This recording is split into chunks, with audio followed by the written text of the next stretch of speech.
All right, so Matt, we were driving through the country the other day, and Ashley turns to Michael and goes, "Look over there in that field. Those are summer cows over there." And he goes, "Summer cows?" And she's like, "Yeah, some are black, some are brown, some are spotted."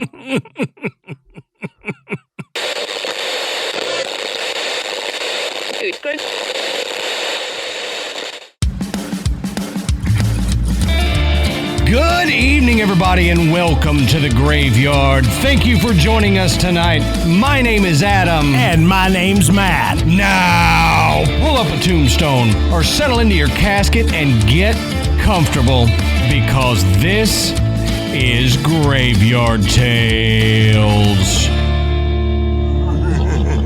All right, everybody, here we are again. Matt, how you doing tonight, brother? Pretty good, man. Good deal. Good deal. So I got to tell you something, but before we do that, let's do a little bit of housekeeping here. Want to say go check out the Podbelly Network at podbelly.com. You can find a list of shows that we're associated with. Happy to be associated with the Podbelly Network, and I promise you, you're going to find something on there you like. So go check them out at podbelly.com. We also want to thank tonight's sponsor, HelloFresh, and we'll talk more about them coming up. While you're online looking up podbelly.com, also go over to patreon.com/graveyard tales and sign up to become a patron. We've got multiple different levels. We try to record and post one bonus episode every week. Even on our dark weeks, on the main episode, you'll get a bonus episode. So go over there and check it out. Our $10 a month, they get ad-free audio of the main episodes. They get video versions of the main episodes, and they get video and audio versions of the bonus episodes. So go over there and check it out. Sign up 1, 5, or 10. There's going to be a level for you, and you're going to get some extra Graveyard Talesy stuff. Yeah. Oh, yeah. So, Matt, we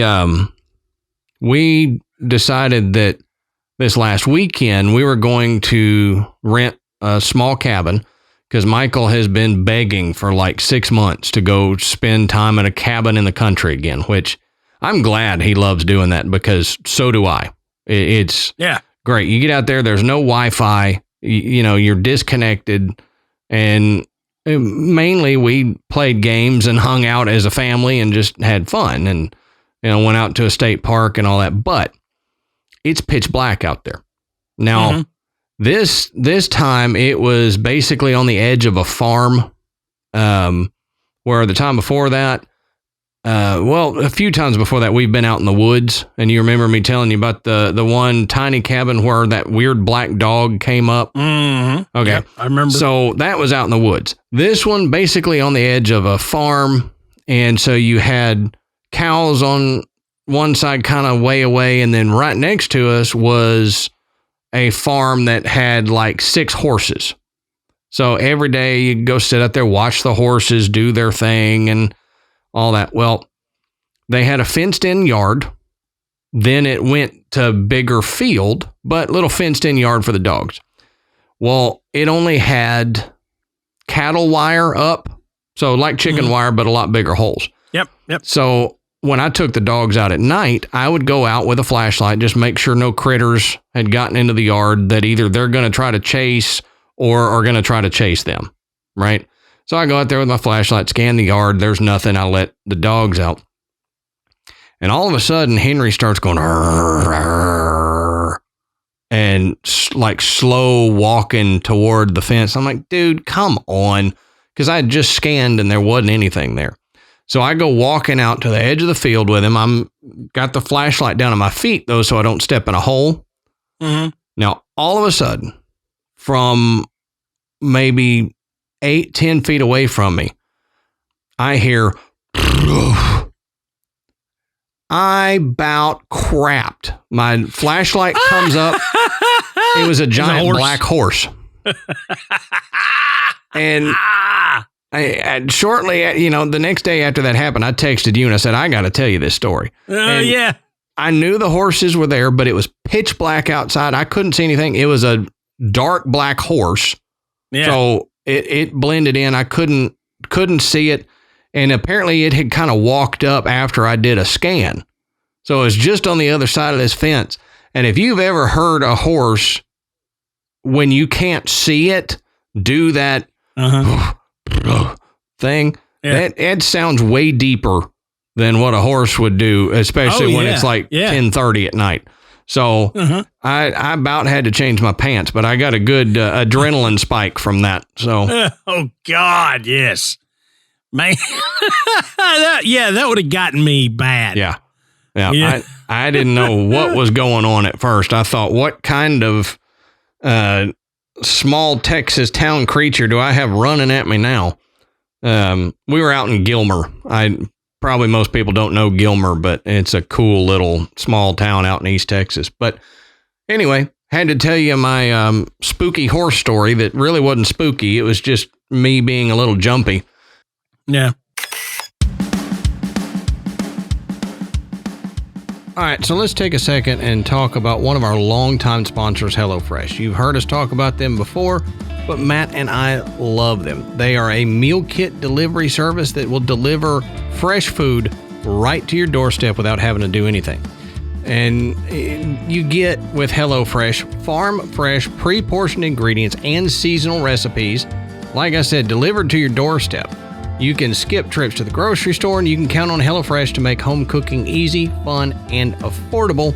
And that's the reason it's America's #1 meal kit. And it's also the reason that Matt and I love them. They take the hassle out of mealtime. And this spring, you can get these pre-portioned ingredients delivered for easy to prepare recipes. You can skip those checkout lines, and it's nice outside. So why do you want to spend your time in a grocery store? Just get online, order you some HelloFresh, and you can enjoy being outside and just have the meals show up to your door. And you can spend less time in the kitchen with quick and easy meals like HelloFresh's fast and fresh pineapple chicken tacos or falafel power bowls, which are ready in 15 minutes or less. Yeah. And I mean, you would be the hit of Taco Tuesday. I promise you. Mm-hmm. And it doesn't matter if you're not a pro in the kitchen. I mean, these foolproof recipes, they're so easy to follow. My kids, they love HelloFresh because of that. Right. Because they take over. I mean, Amanda and I, a lot of times we get the night off. You know, the kids, they decide which meal we're going to have, and man, they're at it. And that recipe card, I mean, it's so easy to follow. I mean, trust me, if my kids can cook a delicious meal with HelloFresh, so can you. And it beyond all the benefits that you get with the additional family time, you're adding a new component to family dinners. You're saving money. Right. You're saving money, especially if you know you're like me. You got so many kids. You don't want to eat out. It's cost you an arm and a leg. No joke. HelloFresh makes it possible to feed restaurant quality food to your whole family for a lot less money and a lot more fun. That's right. And if like Matt, you have your kids do it, you can sit with your feet up and enjoy being outside with a cocktail while they're cooking. So think of it that way. It's easy. So if you would like to order you some HelloFresh and get on this train like Matt and I and love it as much as we do and our families do, all you've got to do is go to HelloFresh.com/graveyard50. That's GRAVEYARD50 and use our code graveyard50 and you'll get 50% off plus your first box ships for free. That's right. Just go to HelloFresh.com/graveyard50 and use our code graveyard50 for 50% off plus your first box ships free.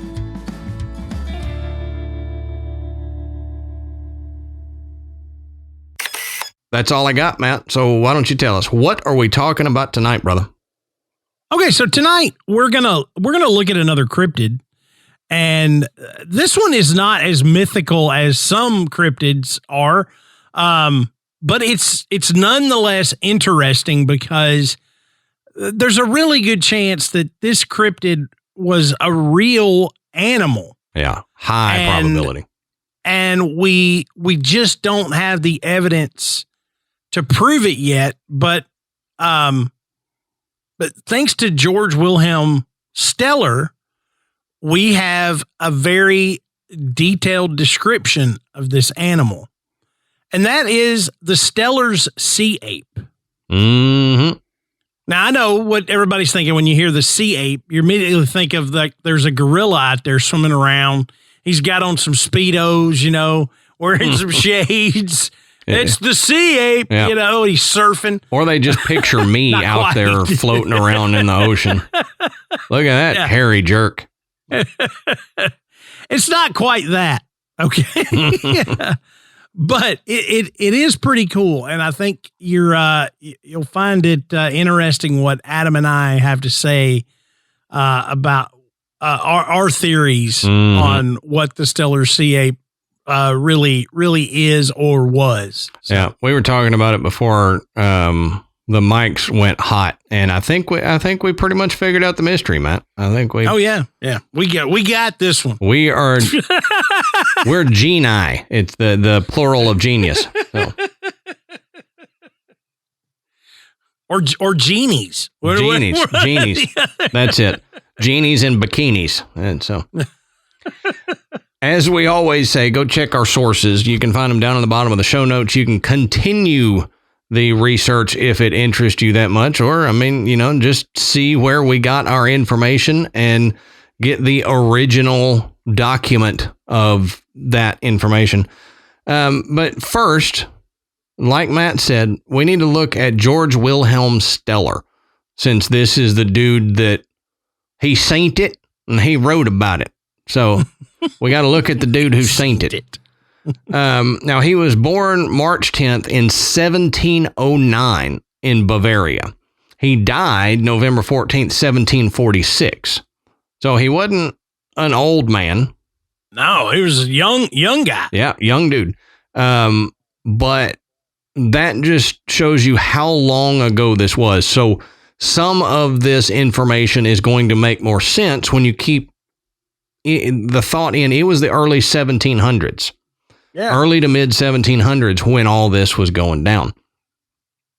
Now, it says German-born zoologist and botanist Wilhelm Steller served as a naturalist aboard the ship St. Peter during the years 1741 to 1742 as part of the Great Northern Expedition, which aimed to map a northern sea route from Russia to North America.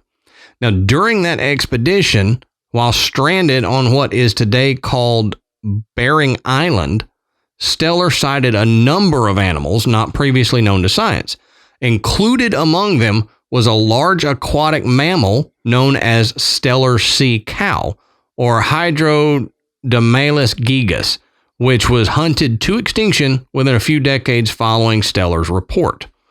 So you're like, okay, well, you're talking about a sea ape, but you're talking about a sea cow. I don't understand. Well, let's look at what the sea cow is real quick.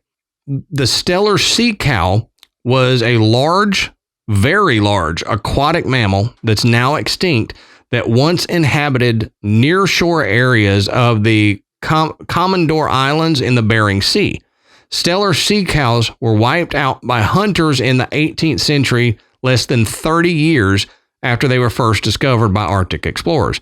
Today, the term sea cow is sometimes used to refer to other sirenians, namely the manatee and the dugong. So, the Steller sea cow was a giant, larger than a dugong is now, manatee-type creature. And it lived in the cold waters in the Bering Sea. Yeah. So it's amazing. You know what's curious to me about the Steller sea cow is it doesn't sound like almost a prehistoric animal. Yeah. Yeah. That was still around in the 1700s, because you think about the period that gave rise to woolly mammoths and saber-toothed tigers. These are larger, slightly varied animals which we have today. Correct. Yeah. So I mean, a giant hairy pachyderm, a really, really large predatory cat. We've still got those. Yeah. Yep. And we still have manatees and dugongs. So this one was just a lot larger and was native to icy cold waters. Right. And you're right. Which is unusual. Yeah, you're right. I think it points to a holdover population from a prior epoch or something like that. And we've discussed several cryptids that could be just that. Mm-hmm. And he proved the existence of what, I mean, okay, look, if he was not a naturalist and he had not gotten so much information on the Steller sea cow prior to its extinction, if somebody came to you and said, I saw what looked like a dugong, but 1.5 times as big, and it was up near Alaska, you'd go, what is wrong with you? You're seeing sea monsters now? Yeah. Yeah. So think about that. Also, when we start talking about the sea ape, is without his information, we would have thought the Steller sea cow was just a figment of somebody's imagination, that the native population of Alaska was just making up a story. Like people think about some of these other creatures like Bigfoot or the Kraken and stuff like that. We're just like, these are people that don't know as much about science as we do, and they're just making stuff up. Mm-hmm. But we've got a naturalist and zoologist who proved the existence of this giant dugong. Yeah. So I like that you brought that up, because it fits in with other episodes we've done, and it gives a little bit of credence to this sea ape that we're going to talk about. Yeah, absolutely. So let's get back to Steller. Now, Steller's early education took place in the Bavarian town of Winsheim. Probably said that wrong, where he was born. Between 1729 and 1734, he attended several universities, including the University of Wittenberg and the University of Halle. Now, his studies focused on theology, medicine, and the natural sciences, including botany. In 1734, he traveled to Berlin, where he earned his certification in botany, and then he joined the Russian army, serving as a surgeon. Now, in the winter of 1734, after he arrived at St. Petersburg, Steller left the army and took a post as a physician for the Archbishop of Novgorod. I'm not going to try to pronounce his name. I'm not either. I'm looking at that going, no way. Well, I'll give it a shot. It's like Feofan Prokopovich or something. There you go. Again, probably messed that up, but that's the best I got. Now, while in St. Petersburg, Steller met this German naturalist and explorer, Daniel Gottlieb Messerschmitt.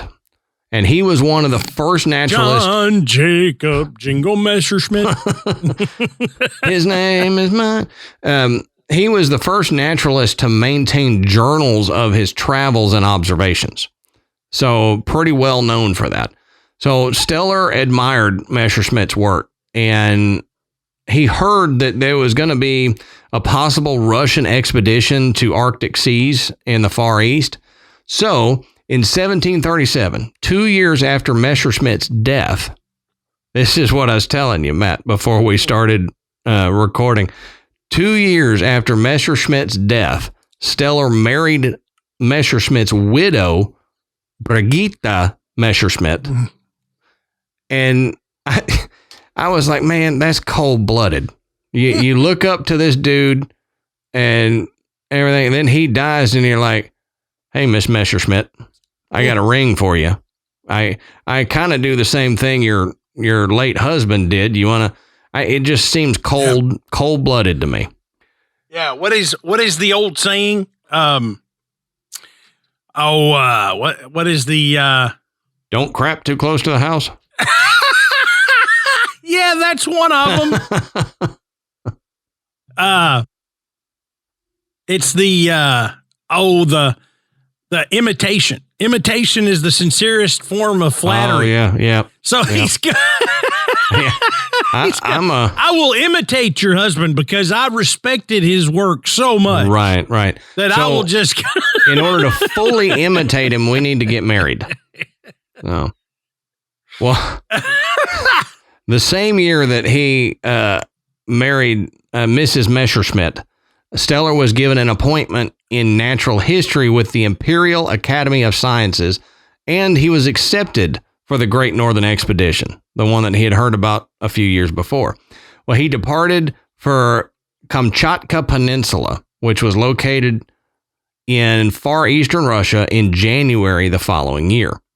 Now, in March of 1741, Steller met Danish navigator and explorer Vitus Johansen Bering, captain of the ship St. Peter, one of the two vessels that was assigned to the expedition. The other was the St. Paul. So the two ships on this expedition are the St. Peter and the St. Paul. Now that June, St. Peter and St. Paul set sail for North America. The ships were later separated by a storm, which that's got to be scary. You're in this convoy going across, a storm hits, and now you're separated from everybody else in your party. You're down to, 0.5. That would worry me tremendously.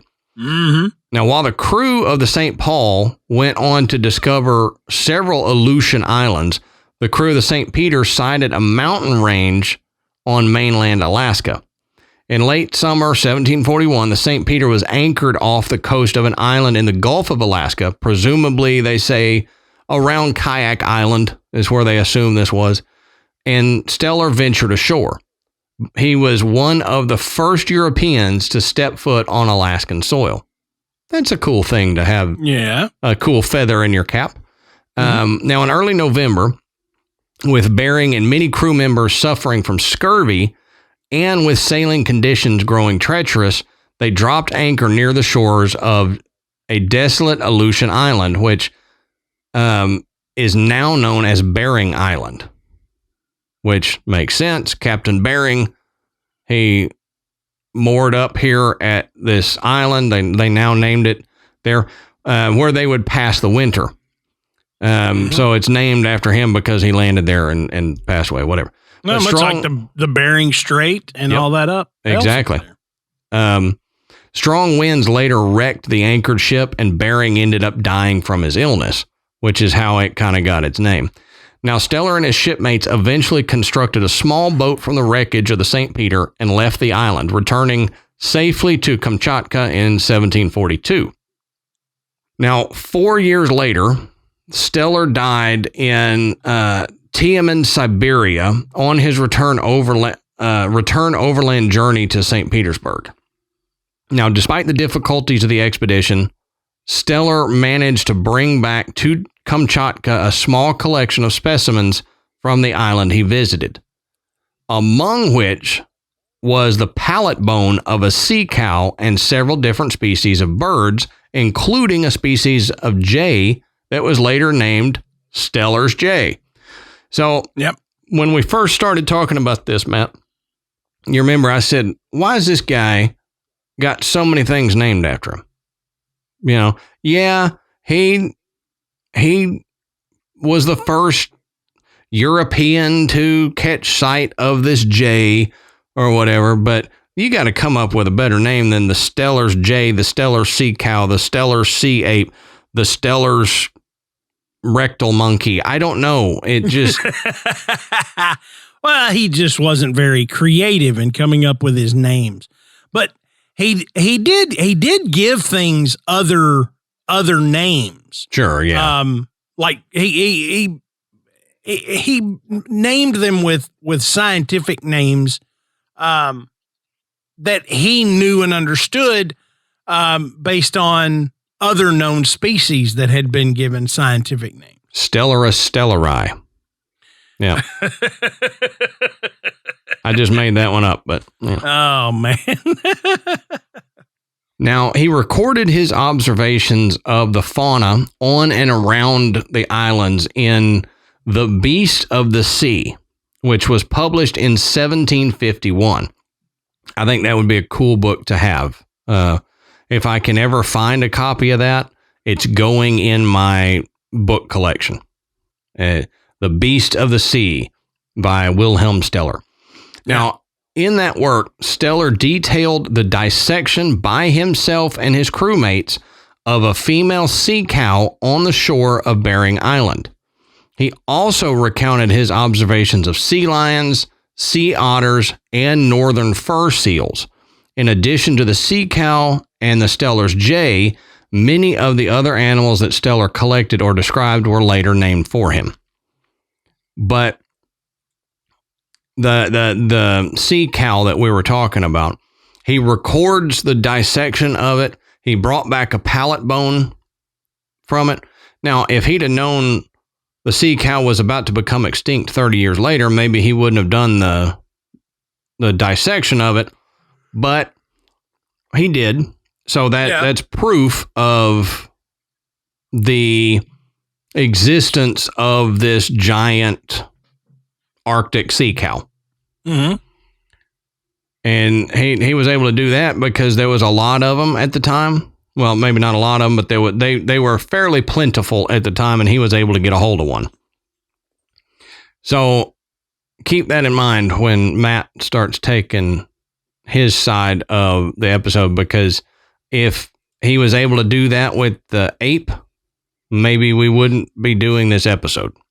Right. Now, we need to look at the Shumagon Islands in Alaska and the Aleutian Islands, because this is the area where Steller was and where he witnessed the sea ape. So we need to kind of look at this area. Now, it was named by Captain Commander Vitus Bering, Imperial Russian Navy, so the IRN, for one of his sailors who died of scurvy and was buried here on August 30th of 1741. Now, Father Veniaminov reported the Aleut name was Kagigan, and Golovin said the Aleuts called the islands Unga for the name of the largest one of the group. The name was published in French as Shumagin, so Choumagin. And then it was changed to Shumagin, Shumagin, Shumagin Islands, by Admiral Krusenstern of the Imperial Russian Navy. So that's where the Shumagins got its name. Now, the Shumagin Islands are a group of 20 islands in the Aleutians East Borough, south of the mainland of Alaska. So the Aleutian Islands is a chain of small islands that separate the Bering Sea, which is north, from the main portion of the Pacific Ocean south of it. Now, they extend in an arc southwest, then northwest for about 1,100 miles or 1,800 kilometers from the tip of the Alaskan Peninsula to Attu Island, Alaska. The Aleutians occupy a total area of 6,821 square miles. The Aleutian Islands form a segment of the circum-Pacific chain of volcanoes, which is often called the Ring of Fire, and they represent a partially submerged continuation of Alaska's Aleutian Range. So I saw a IMAX movie back in the day about the Ring of Fire. Oh, yeah. Where they had basically a helicopter flying through it, and you got to see all the volcanoes and stuff. And I don't talk much about the volcanoes in my notes, but just know that most of these islands, they were formed by volcanic activity. And the mountain range, the Aleutian mountain range running through Alaska, it is basically part of the Aleutian Islands, but it continues off of the mainland and just forms these little islands. So if you're able to look below the sea, you'd basically be sitting on top of a giant mountain. Mountain, yeah. So Now, the shores are rocky and they're worn off by the surf, and the approaches to these islands are pretty dangerous. Now, in most places, the land rises abruptly from the coast to steep, bold mountains. So the main navigational lanes through the chain are the Umnak, the Amutka, and the Segwam passes. Butchered those, but you get the idea. The archipelago's climate. And this is something to really pay attention to. If you've checked out by all of my mispronunciations, come back to us and pay attention to this climate and the rest of the notes here, because it ties in directly to Matt's stuff. Now, the climate here is characterized by a fairly uniform temperature throughout the year, but it has high winds and a lot of precipitation, mostly rainfall, maybe a little bit of snow in the winter months, but mostly rainfall. And there's a persistent fog that just stays over the area. Yeah. Now, the Aleutians are practically devoid of trees, but are covered with what they call a luxurious growth of grasses, sedges, and many flowering plants. So you don't have big trees like you would in, say, Tennessee there, where you're at. They don't have a ton of trees in the mountains. It's more like the grasslands, savannas, and stuff like that. Now, in June of 1942, during World War II, Japanese troops invaded and occupied Attu and Kiska Islands. Preparations by U.S. forces to oust the Japanese began shortly thereafter. Attu was retaken after a short but bloody battle in May of 1943. However, the Japanese evacuated Kiska before the U.S. troops could land there in August. So they just said, nope, peace out, and they left. Probably wasn't worth them trying to hold, you know. Now, stretched across the ocean between two continents, the Aleutians are an important habitat for birds. The islands are part of the Alaska Maritime National Wildlife Refuge, the largest refuge in the United States. More seabirds nest in the Alaska Maritimes than anywhere else in North America. The islands are also an important stopping point for migrating birds. Some 90 species of Asian birds have been spotted in the area, and one species, the shearwater, migrates from the southern hemisphere all the way up to the Aleutian Islands. Now, several unique bird species are native to the islands, including the Aleutian cackling goose and 6 subspecies of rock ptarmigan. The Aleutian Islands ecosystem supports a rich diversity of species found in few other places in the world. So this is important. Such intense biodiversity, more typically associated with tropical rainforest or coral reefs, is especially rare in such high latitudes. The convergence of seas, storms, and volcanoes create this environment that supports such high biodiversity. Now, NOAA, the NOAA fisheries scientists, continue to discover new species of fish and invertebrates in the Aleutians. Some Aleutian species show promise in medicine, including a potential treatment for cancer. Now, whales, porpoises, sea otters, seals, sea lions, and seabirds live and feed in the Aleutian ecosystem. Some islands are important rookeries for seals and sea lions. Passages between islands are critical migration routes for endangered whales. So not only great diversity, but a great abundance of life thrives in the seas surrounding the Aleutian Islands. So that's pretty important for the rest of this episode. These islands are an amazing biodiverse habitat with a ton of species living there. Like they said, it's more akin to a tropical rainforest in the biodiversity. But it's so far out there, very few people spend a lot of time out there. So the scientists, even now. So the NOAA people that go out there, the scientists from the NOAA fisheries, they're still finding new species of fish and invertebrates out there to this day. Yeah. So that, to me, that's a key point to what you're about to talk about. Mm-hmm. So as Adam said, you've got a really good history now of what it's like in the Aleutian Islands as far as, the primary wildlife that's around there. It's very diverse, and it's very limited. It's had limited exploration and investigation. Right.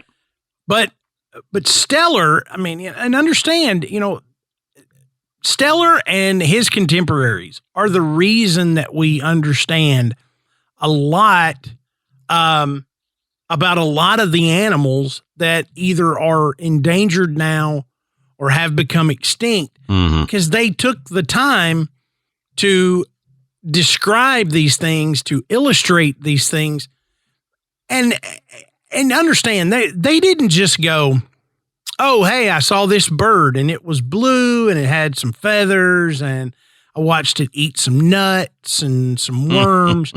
No, I mean, they observe these things and they include every possible detail, from not just the color of the fur, but they talk about how coarse it was, how sparse it was, where it was. They talk about behavior and mating if they have the opportunity to see it. I mean, they really tried to investigate all the aspects of these creatures so that they could document it for other scientists, for other naturalists. And so these works, we owe a lot to these naturalists that did this. People, I mean, if you're trying to think of a modern day, think of Audubon. We have resources upon resources of different species of birds because of the work that people like Audubon have done. Steller fits in that category. Okay. Hi, I'm Karina Beamisturfer, host of Morning Cup of Murder, your daily true crime podcast. Yes, you heard me right. Daily true crime. Every day, Morning Cup of Murder tells you a straightforward, short-form story about murder, true crime, cold cases, disappearances, serial killers, cults, and more. And I do that all in under 15 minutes. With over 3 years of stories and over 20 million downloads, the Morning Cup of Murder podcast has become a staple of so many people's daily routines. So, why not add it to yours?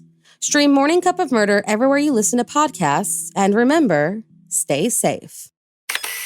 Now, getting into the topic at hand, the Steller sea ape, he had described numerous animals on this trip, this being one of them.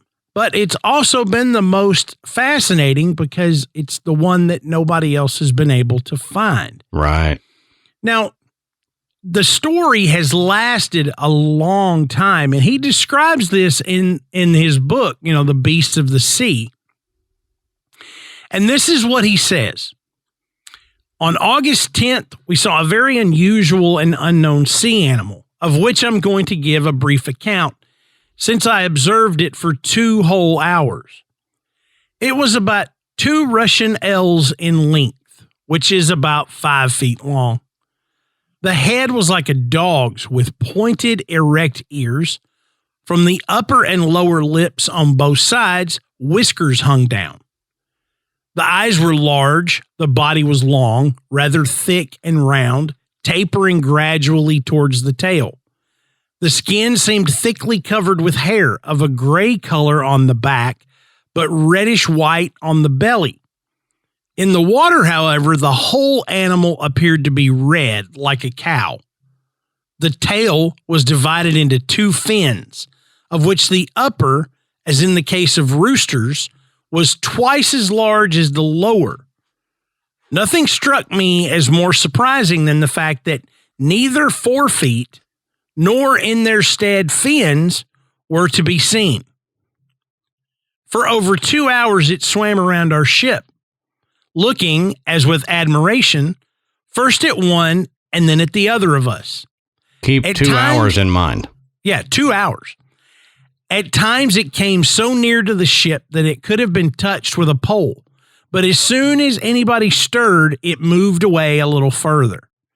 It could raise itself 1/3 of its length out of the water, exactly like a man, and sometimes it remained in this position for several minutes. After it had observed us for about half an hour, it shot like an arrow under our vessel and came up again on the other side. Shortly after, it dived again and reappeared in the old place, and in this way, it dived perhaps 30 times. They're drifted by a seaweed, club-shaped and hollow at one end like a bottle, and gradually taping at the other end, toward which, as soon as it was sighted, the animal darted, seized it in its mouth, and swam with it to the ship, making such motions and monkey tricks that nothing more laughable can be imagined. After many funny jumps and motions, it finally darted off to sea and did not appear again. It was seen later, however, several times at different places of the sea. So, drawing this out, you've essentially got a furry seal with a dog-shaped head and ears like a dog, pointed ears, okay? Now, it's important to emphasize here that there is no known animal in the sea, or for that matter on land, that corresponds to Steller's description. Now, according to the cryptozoologist Roy Mackal, some thought that Steller had seen some known sea creature, such as a sea otter or a fur seal. Yet, as a naturalist of note, and like I said, he was very well respected, who identified several species of North American plants and animals, Steller was a skilled observer, and he had an excellent opportunity to see this animal for 2 hours. Although the close-up experiences that he had seemed to be brief, but still, 2 hours he was able to observe and describe this creature, you know, how it looked, how it behaved, its playfulness, and so forth. Now, he initially named it Semina marina danica. That's a similar description from another 16th century document. Semina marina hasn't had any notable sightings since. And in Steller's account, probably largely due to his reputation as a naturalist, the sea ape continues to endure in the documents of cryptozoology. So it's still present in cryptozoological documents and books. Mm-hmm. But I mean, and then this goes on. This article went on to say it's not as popular as, say, Bigfoot or Loch Ness, but nonetheless as important as those. And in my opinion, even more so. Yeah. Because it with what we're going to get into, it shows that this was most likely another species of seal or something that had not yet been documented. Right. Let's see. Okay. All of these explanations, they're good, but they don't exactly fit. You know, sea otter, maybe it was another sea cow. But Steller's notes indicate that, like I said, he spent 2 hours with this thing, and he was in close proximity to the sea ape, and he watched it feed and play around the boat. He even attempted twice to shoot it. And again, you're like, why the hell would he shoot it? Well, he explained that he attempted to shoot it because he wanted to be able to collect it so he could study it more. Right. You know, he wasn't thinking he might be killing the last one or the last one of the last few. Mm-hmm. He was thinking we need to be able to study this animal and determine what exactly it is. Because in his eye, it was something that wasn't like anything else he had described. Okay, so it wasn't like the sea cow. It wasn't like a sea otter, and it wasn't like a seal that he knew, because he had described all those things. Right. So why would he misidentify it? This was his deal. This was his gig, man. He did this for a living. And he was good. He was really good.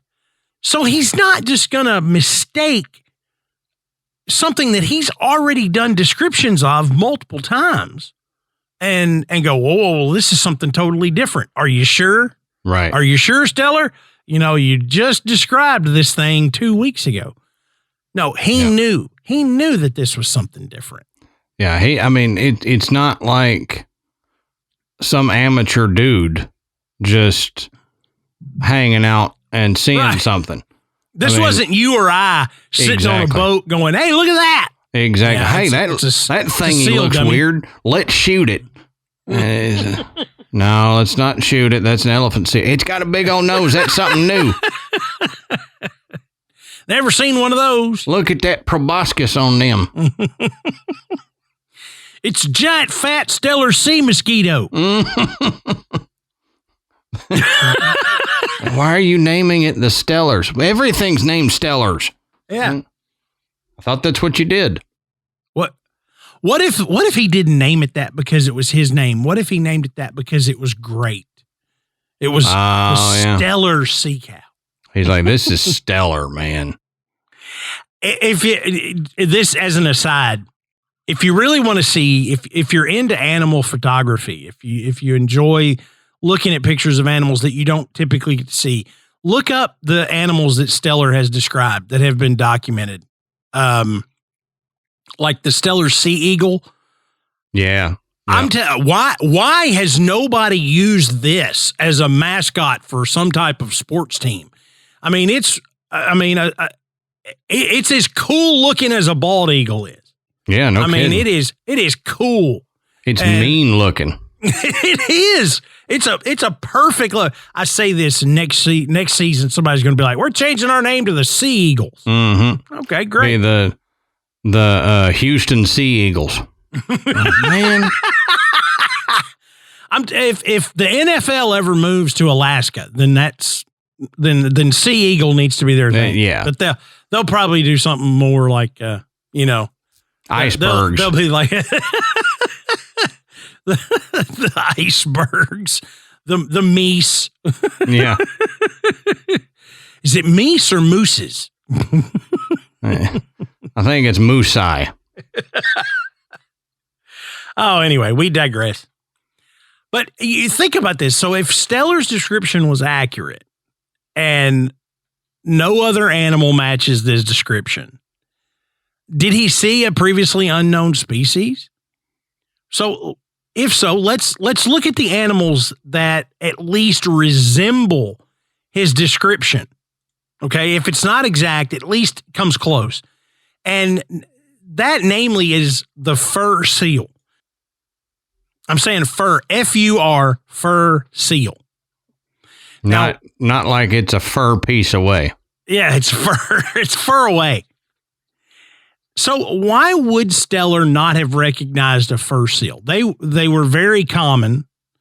And his biographer insists that at the time he had made his observation, he had never seen a fur seal dead or alive. Now, I don't know how he knows that, but the person that wrote the de facto biography for Steller said that he had not ever seen a fur seal, making you think, well, maybe he did, but I'm not so sure.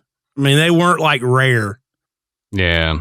But his biographer, Steinegger, believes that Steller saw a full-grown male fur seal. But in two respects, size and coloring, adult male fur seals are not like his description at all. Steller's another biographer, Dean Littlepage, tweaked. What a name. Yeah, I know. He tweaked the identification to suggest that maybe it was a juvenile fur seal. Okay, but still, not exactly. But the female fur seal is an excellent match. The female has different coloring than the male. The male is black on its upper side and gray across its shoulders with reddish fur underneath. But in contrast, the female has coloring like Steller's creature, which had a gray color on the back, but reddish white on the belly. And the female northern fur seal similarly has gray above and reddish below. And the male is typically much larger than Steller's creature, which, the male fur seal measures to about between 6 and 7 feet. But the female is more in the range of maybe 4 to 5 feet, which is closer to the creature that Steller described. Right. Now, it doesn't matter, female or male, both would have had the other features that Steller described, like the dog-like head, the drooping whiskers, large eyes. Now, the fur seal's ears are pointed, but they don't really stand erect. Like, they don't look like a Doberman's ears. Right. But they are pointed in shape. But they're actually directed backwards. So it's a little bit different there. And Steller did, in fact, describe those of an actual fur seal using the very same descriptors. So when Steller does his description of the fur seal, the ears are very similar to that he describes as the sea ape. Okay? So even though, as we look now, we see that the ears are different, who's to say that 300 years ago, the male or the female fur seal did not have erect, standing, pointy ears? Right. And they've just evolved away. 300 years is plenty of time for an animal to evolve to something like the way their ears are shaped. Right. Yeah. It's not a huge genetic change. Right. It's a more minor change that could happen in a few hundred years. And who knows? Maybe they were also widely hunted. Possibly they had another natural predator. Maybe they developed this to develop better hearing for, approaching danger. Who knows? Who knows? Trust me, I'm no biologist, but, that makes sense to me. There's probably people that are biologists going, this idiot. Yeah. No, I just give you more to think about. But there is a key difference here that is always the sticking point when cryptozoologists discuss Steller's sea ape. It's the missing, quote unquote, missing forelimbs. Now, the absence of either legs or fins or whatever on the front, that is the one thing people have gotten hung up on, because a seal or a sea cow or any of those would at least have some type of forefin. Okay? Yeah, that's but true. The way this thing was able to swim and come up out of the water, it doesn't seem reasonable that it didn't have them. Okay? And he doesn't say that it didn't have them. He says that they were not seen. So the idea is that maybe this particular creature holds their forefins or forelimbs up against its body when it swims. And that's not just a guess. Okay, there are species of seal, like the leopard seal, that holds its fins against its body when it swims. It makes it more aerodynamic in the water. But the problem is that leopard seals live in the southern hemisphere. So they don't live in the icy waters. But it has even been speculated that, well, maybe at that time, maybe there was a species of leopard seal in the northern icy region that's where they did live. Think about the sea cow that we just talked about. There's a lot of proof for that existing in a colder climate when now we only have them in southern, more tropical waters. Yeah. And that was only a few hundred years ago. Yeah. So don't think it's too far outside the realm of possibility for there to be a type of fur seal, like Matt is saying, up there that we only see in the southern hemisphere now. Yeah. And when we're talking about the northern fur seal, the position of the forelimbs on that particular seal is further back. Okay. So they're not up front like you see in some, like the seals and the walruses that have those front fins and they can clap and do all this stuff. The northern fur seal doesn't have them positioned there. They're further back along its body. Okay. So there's a really good chance that you don't notice them. Right. You didn't see them even in the 2 hours Steller had to observe this animal. So they think surely that was how this creature was able to raise a third of itself upright out of the water for a few minutes, because it was obviously treading water with these forefins that were further back on its body, so that a third of it popped up without you actually seeing those fins. Yeah. Now, so the identification of the creature as a northern fur seal helps explains more about Steller's description, and that's the tail divided into two fins. Okay? So he describes that tail as being like a rooster, where the top fin was much larger than the bottom one. And there are species of fish that have that alignment too. You know, I was going to say there's sharks too that have that. Mackerel, they have that shape where there's a much larger, longer top fin and on the tail, and then the bottom one is significantly shorter. So that's not something that's unheard of. It's not a trait that seals have. Right.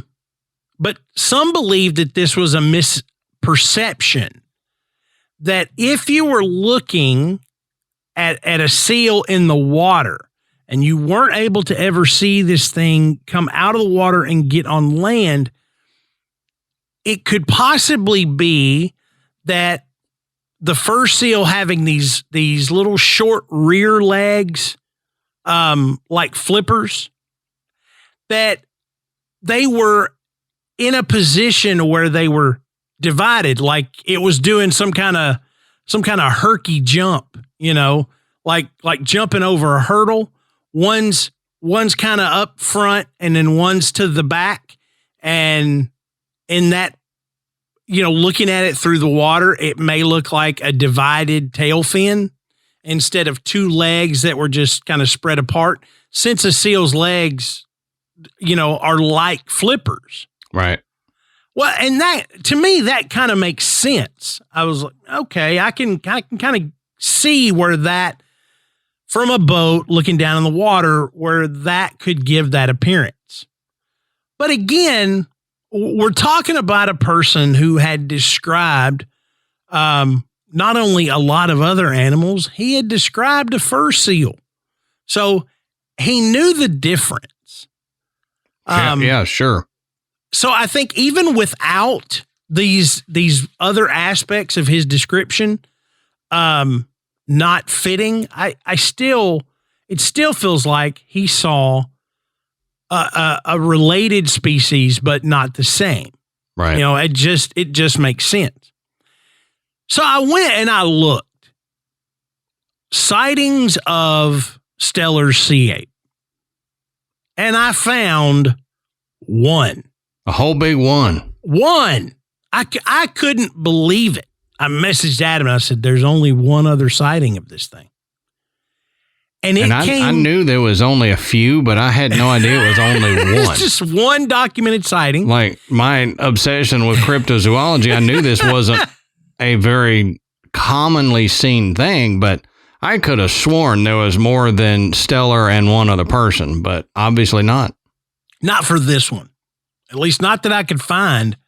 And we had even talked about looking at, maybe historical documents for the indigenous people of the Aleutian Islands and all that. Nope. No. They probably if they had it, they probably just hunted it and ate it. Well, I was going to say, to them, if my theory that I'll get into a little bit later is correct, it wasn't anything crazy to them. So it wasn't, they probably classified it as a seal. We hunted and ate seal today or whatever. It wasn't like the Native Americans that saw Bigfoot. They knew that wasn't a common creature. Mm-hmm. So maybe that's why we don't have a lot of historical sightings, Yeah, it's possible. But in June of 1965, on his catch, a sailor named Miles Smeaton, his daughter Cleo, and his friend Henry Combe reportedly saw a similar creature on the northern coast of Atka Island.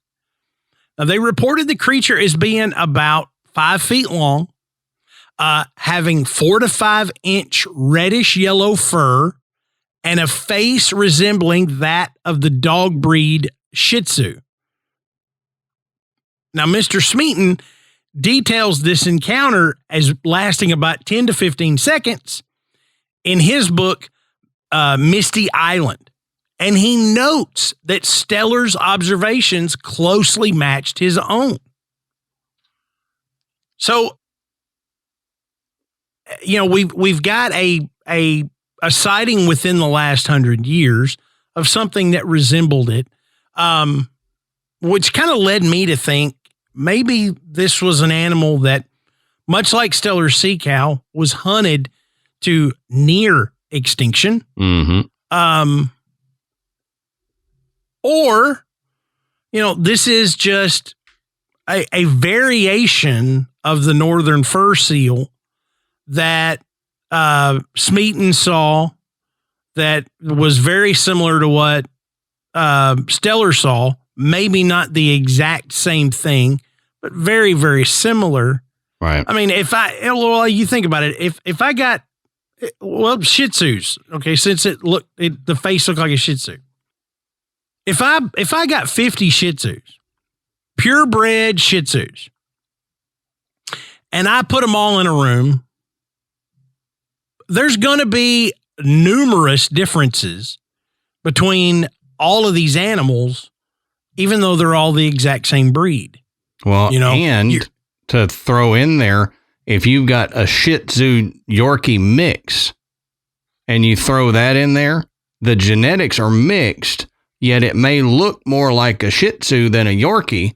Yeah. It's still going to be different, slightly different. So, just on your point, maybe if this creature was a mixed breed of what the Steller sea ape and something else. Right. Why not? Why not? We've seen it in nature before, without any kind of any kind of human intervention where these animals have crossbred and actually created a different, that's where we get Z-donks and stuff like that. So it makes sense to me that this could be just one of those type variations. Right. But when you're using the dog analogy, my parents, when I was in college, they had 2 dogs, and both of these dogs were Maltese Maltese poodle mix. And when you looked at these dogs and you said they're the same breed, people looked at you like, what? Yeah. Because they were not from the same litter. They were both, they were related in some fashion, but one of them, they favored the mother. Yeah. And so if the mother was a poodle, the puppies looked more like poodles. And if the mother was the Maltese, they looked more like the Maltese. So Andy was reddish colored and had long legs, was much taller, looked like a smaller standard poodle, had the curly hair. Barney, yep, my parents had dogs named Andy and Barney. And all you Andy Griffith fans, yep, that's where that came from. He was short. He was black and gray. He had long, shaggy fur. He had the little smushed in face. He looked like a Maltese. Yep. And they were the same breed of dog, a Maltese poodle mix. Just the genetics of one were stronger. It's stronger in one and weaker in the other one. Yeah. Yeah. So, there's another explanation for what Steller possibly saw. Right. And one of the theories you and I were talking about before we started, to me, and I think we both kind of may land on this theory, but if you take the sea cow and you say, okay, this was an ancient animal that had relic populations living into, quote, modern times, the 1700s, but then died off 30 years later because it was hunted to extinction by the Aleuts and others in the area. Why do we not say the same thing about the sea ape?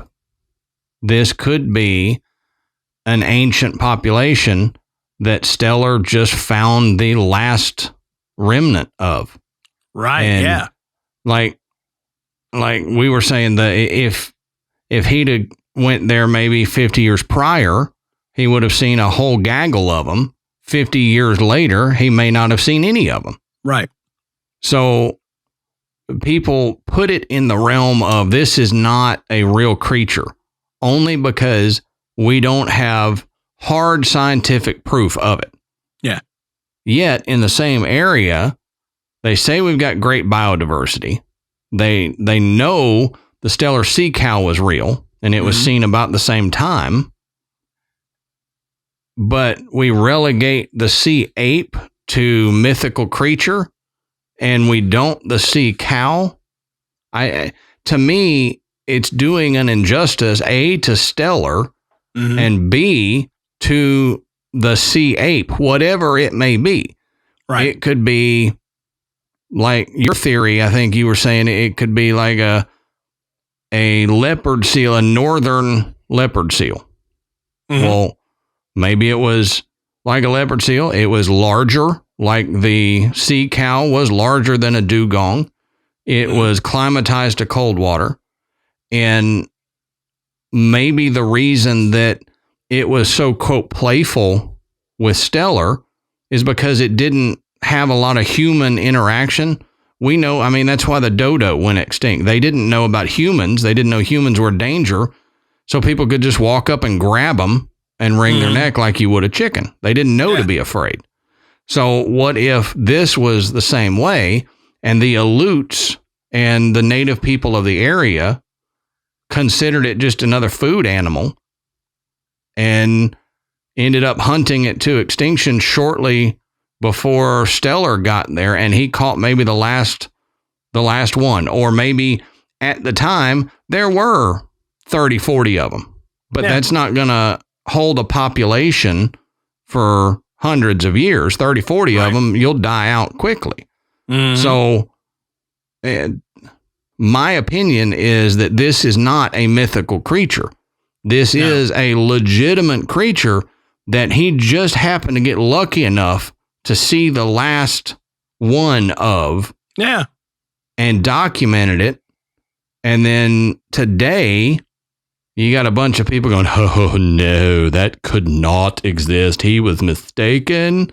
He said that it was this, but it had to have been this type of seal, and he's just a dummy.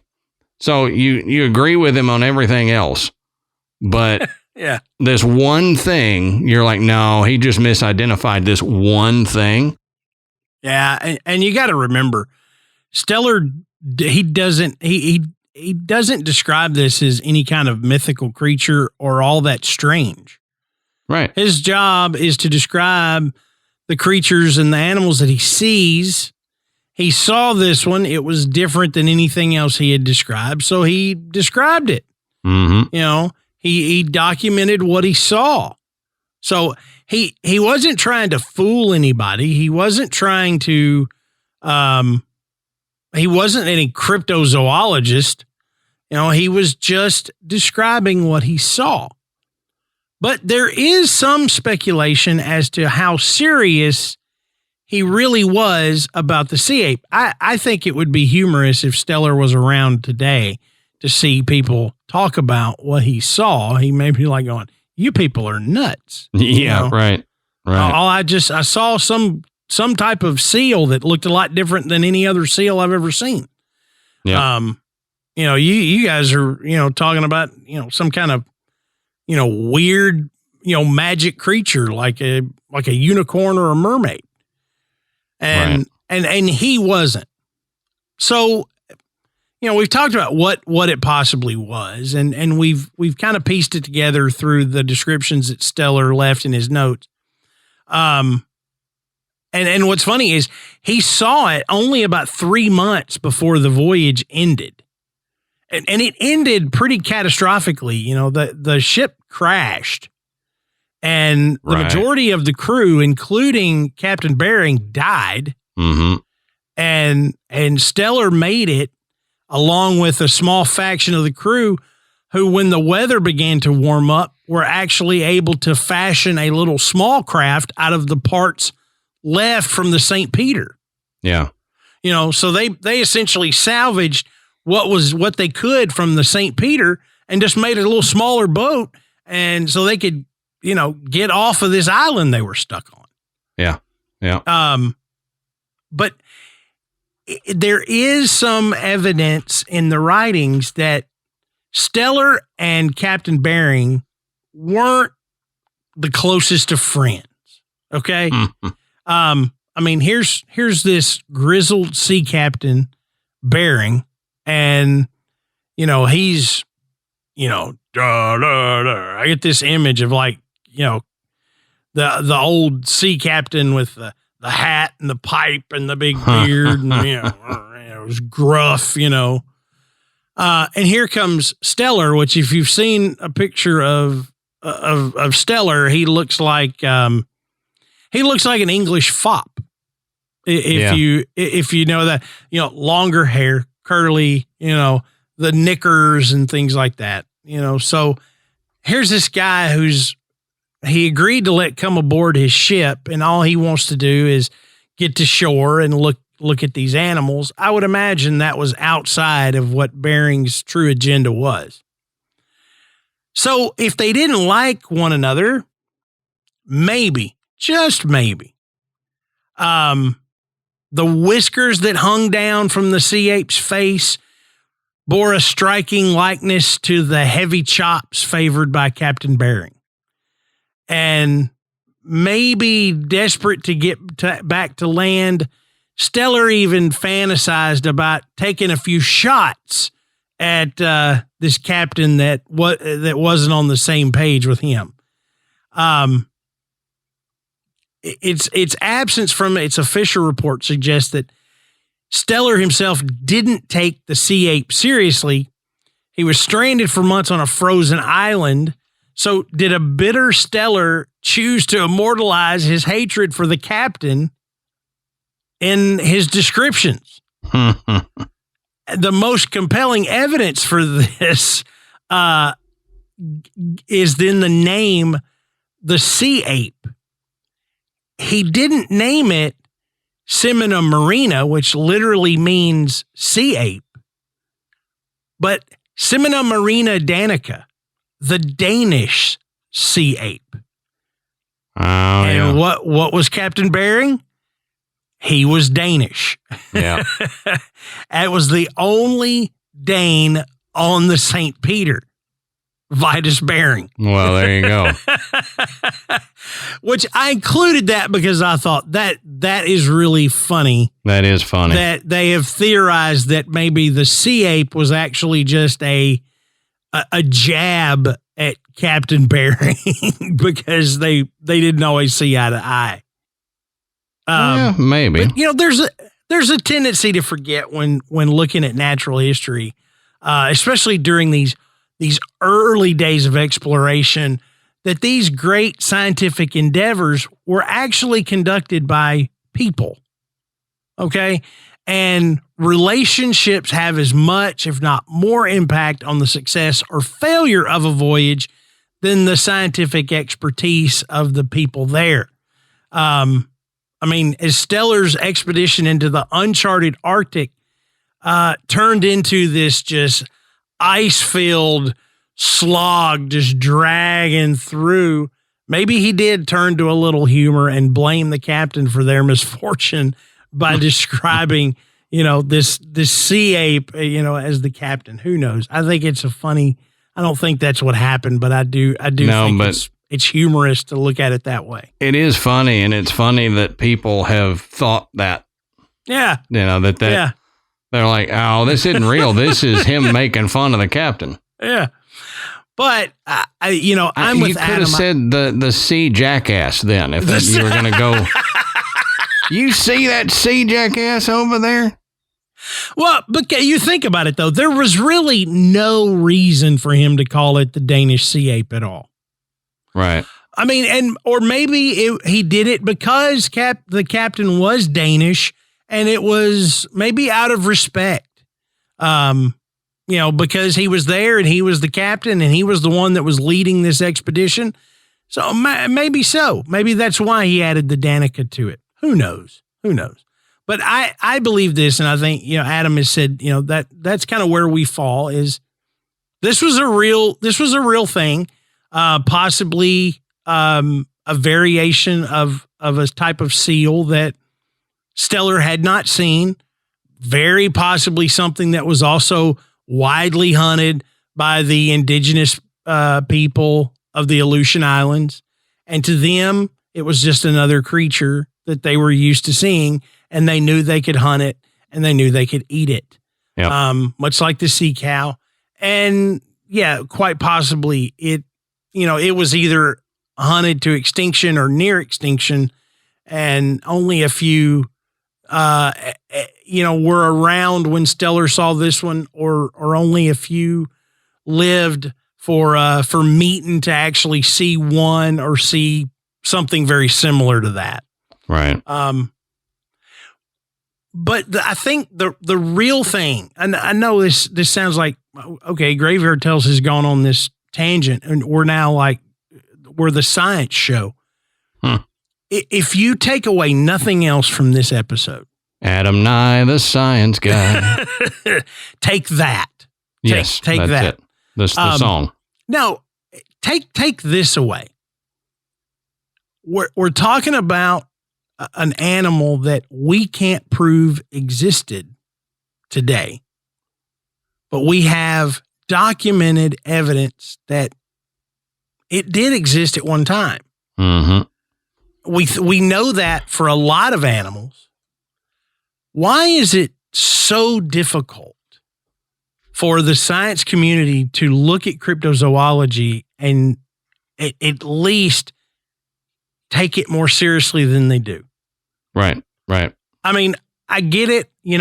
When you talk about cryptozoology, everybody begins to immediately go to Bigfoot and Loch Ness, and their legends have gotten way larger than those creatures could ever have been. But we have talked about cryptids on this show that in reality probably either did or do exist and stay away from humans and live in remote areas where humans don't go. And when they do, the likelihood that they're going to come across one is very small. And we've talked about that in Africa. We've talked about it in Vietnam. Now we're talking about it in Alaska. It's not out of the question that so many of these strange creatures that people have claimed to have seen really do exist. Right. So and that's the thing. That's the one thing I would want you to take away from this. Right. And keep in mind, cryptozoology was not intended to be a woo-woo topic. Right. It's been transformed into that, but cryptozoology simply means the study of hidden animals. Mm-hmm. So hidden doesn't mean magical unicorn. You know, hidden just, it means one that we don't have scientific evidence for. So the mountain gorilla was a cryptid for many years because there was only stories of it. And so was the giant squid. Right. And the colossal squid. Right. And we have, you know, within our lifetime discovered both. Yep. So, you know, let us know what you think. You know, this is, I think the Steller sea ape is a pretty fascinating animal in how the stories of it have endured for so long. But I do think it was real, and Steller had no intention of it becoming something of legend. Right. He was just describing an actual animal that he saw. But what do you guys think? You know, and not just about Stellers. What do you think about this? Do you think, this is just more evidence that we got to keep looking for these species? You know, you never know what we're going to come across. So we've got to keep looking, and we've got to take it a little more seriously. Cryptozoology does not have to be, you know, a fringe science. You know, it can be, you know, a primary science because we find new species all the time. Mm-hmm. So any species that we thought might exist and then we later discovered that it does was a cryptid. Yep. So let us know. Let us know what you think. And the best place to do that is in our Facebook group. It is called The Graveyard. We have thousands of members in there. It is extraordinarily active. It is a safe place for you to come and share your thoughts and ideas and personal experiences. Nobody's going to make fun of you. We just want to hear these fantastic stories. You know, whatever. Did you grow up in a haunted house? Have you seen a cryptid?